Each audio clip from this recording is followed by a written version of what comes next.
Dengan bekas atau mantan Speaker Dewan Rakyat Tan Sri Azhar Harun bersama dengan pakar ekonomi negara Dr. Muhammad Khalid, dengan NGO-nya, dengan ketua-ketua parti lainnya, wakil-wakil daripada PAS pun ada di situ. Kita diberi penerangan seperti mana sesi libat urus yang melibatkan pembangkang di parlimen, kita pun terima penerangan. Dan selepas itu terkaji, kita baca.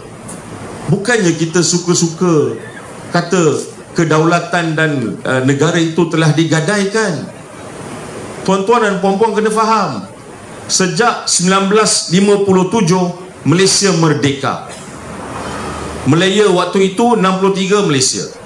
Apakah asas kemerdekaan? Asas kemerdekaan bermaksud kita boleh menentukan cara kita sendiri. Asas kemerdekaan, tuan-tuan dan puan-puan, bermaksud kita boleh pilih cara kita bergerak sendiri.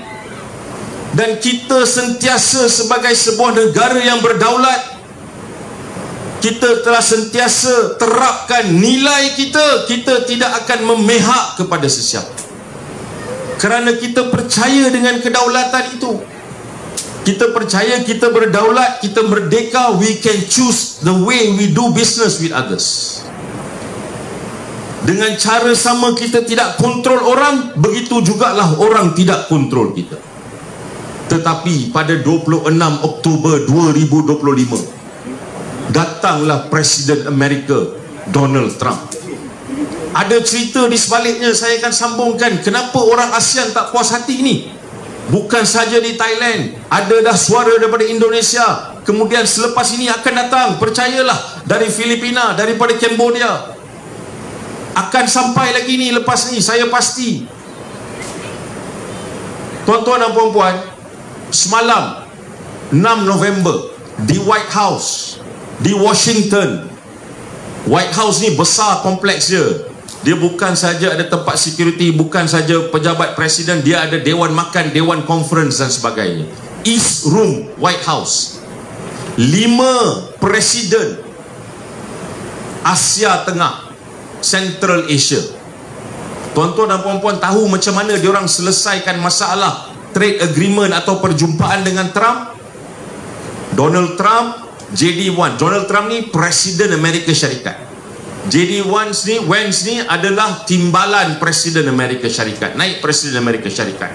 Dengan Marco Rubio, dia setiausaha negara Amerika Syarikat. Mereka bertiga dalam East Room berhadapan dengan 5 presiden daripada negara-negara Asia Tengah: Kazakhstan, Uzbekistan, Turkmenistan, Kyrgyzstan.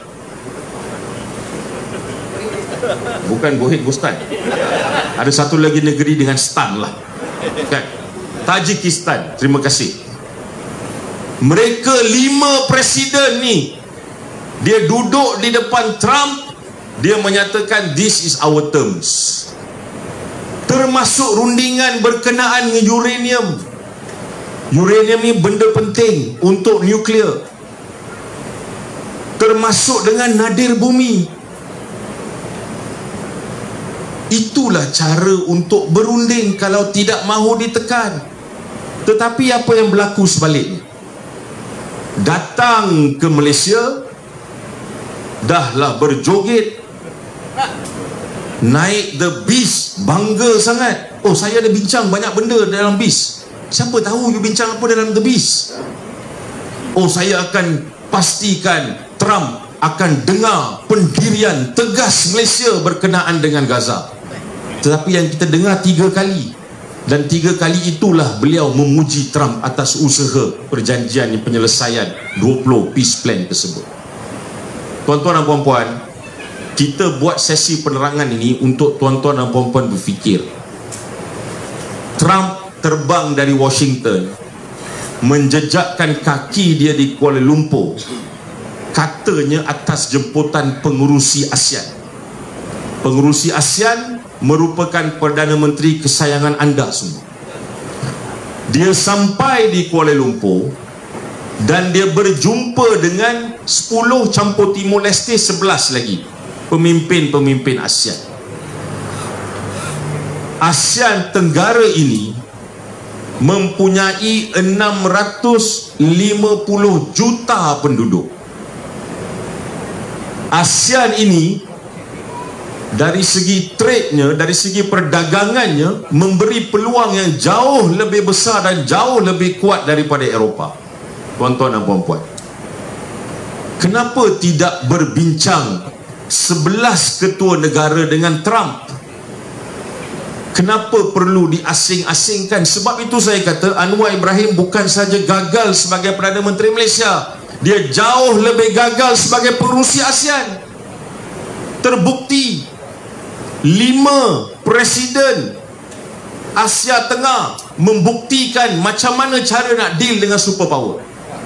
Tuan-tuan dan puan-puan, apabila kita lihat apa yang diperlakukan oleh Presiden Donald J. Trump tersebut, beliau sekarang ini, Amerika sekarang sedang bergerak daripada patron-client relationship ni. Patron-client relationship bermaksud negara-negara yang besar, yang kuat, superpower, dia ada hegemoni kuasa. Dia boleh menentukan cara pergerakan negara-negara lain melalui trade, perdagangan, ekonomi dan sebagainya. Dia tak gunakan konsep itu lagi dah sekarang di dunia ni dalam geopolitik. Apa yang direncanakan oleh Trump dan penasihat-penasihat Trump di Washington adalah untuk memasuki sesuatu era yang dikenali sebagai reciprocity, reciprocal, timbal balik. So apa yang dibuat? Dia perlu berjumpa dengan negara-negara yang kecil ni. Sebab itu bila superpower datang, negara kecil akan tunduk. Sebab itu sampai sekarang dalam parlimen tidak boleh dijawab dengan jelas. Tadi yang berhormat bagi tahu dengan jelas, kita nampak mereka nak bahaskan tidak dibenarkan dan sampai sekarang tidak ada jawapan. Kenapa kita tanda tangan perjanjian sebegitu rupa? Kalau Datuk Seri Anwar Ibrahim dan mereka-mereka dalam kerajaan Madani menyatakan bahawa ini hanya rekaan dan ciptaan Mahathir Mohamad, ini hanya rekaan dan ciptaan Rafiq, ini hanya rekaan dan ciptaan Perikatan Nasional, ini hanya rekaan dan ciptaan mereka-mereka yang tidak suka Datuk Seri Anwar Ibrahim, bagaimana surat khabar atau penulisan terkemuka kewangan dunia Financial Times melabelkan perjanjian ART antara Malaysia dan Amerika Syarikat ini menjadikan Malaysia sebagai a vassal state. Vassal state maksudnya apa? Negara di bawah naungan atau lindungan yang lebih berkuasa. Bagaimana mungkin kalau saya katakan The Guardian, surat khabar terkemuka di UK, Guardian menyatakan bahawa perjanjian ini langsung tidak seimbang. Itu bukan cawangan PAS di UK, bukan bahagian pejuang di UK. Surat khabar di United Kingdom, dia kata perjanjian ni, kalau baca perjanjian tu, mereka kata tidak seimbang. Dan mereka kata Malaysia terpaksa ikut sekatan yang ditentukan oleh Amerika. Tak cukup dengan lagi tu, Business Times Singapura menyatakan Malaysia seolah-olah ditolak ke arah penguasaan Amerika. Tak cukup dengan itu, Al Jazeera Qatar, Al Jazeera menyatakan tarif rendah pada Malaysia, tetapi apakah kosnya kemudian hari? Reuters Amerika, Reuters menyatakan Malaysia berada di bawah tekanan dan terlalu banyak konsesi yang telah diberikan. Yang saya namakan tadi, The Guardian, Times, Singapore Business Times, Al Jazeera, Reuters, Financial Times, ini semua bukannya penyokong pembangkang.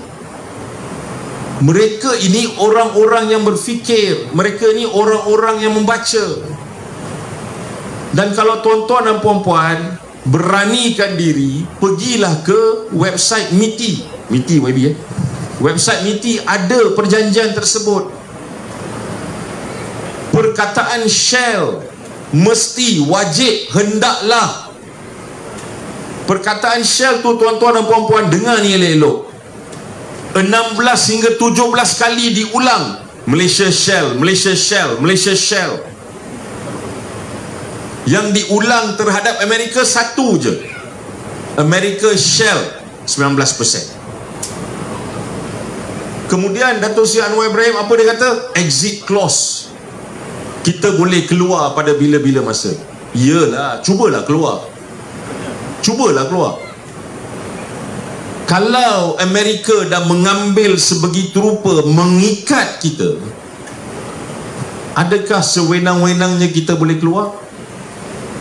Dia kata ada termination clause, ada pembatalan yang kita boleh buat. Ya, betul, kita boleh batalkan. Tapi cubalah batalkan sekarang ni. Tuan-tuan dan puan-puan, kita merupakan antara pengeluar gas asli, tapi kita still beli gas. Kemudian Dato' Seri Anwar dan mereka dalam kerajaan menyatakan, oh tak apa, kita pernah beli gas. Ya, kita pernah beli gas. Sebab apa? Sebab kita tidak diikat oleh sesiapa. Kita boleh menentukan cara kita menyaga. Sekarang ni dengan agreement ini, kita kena beli, wajib beli, mesti beli.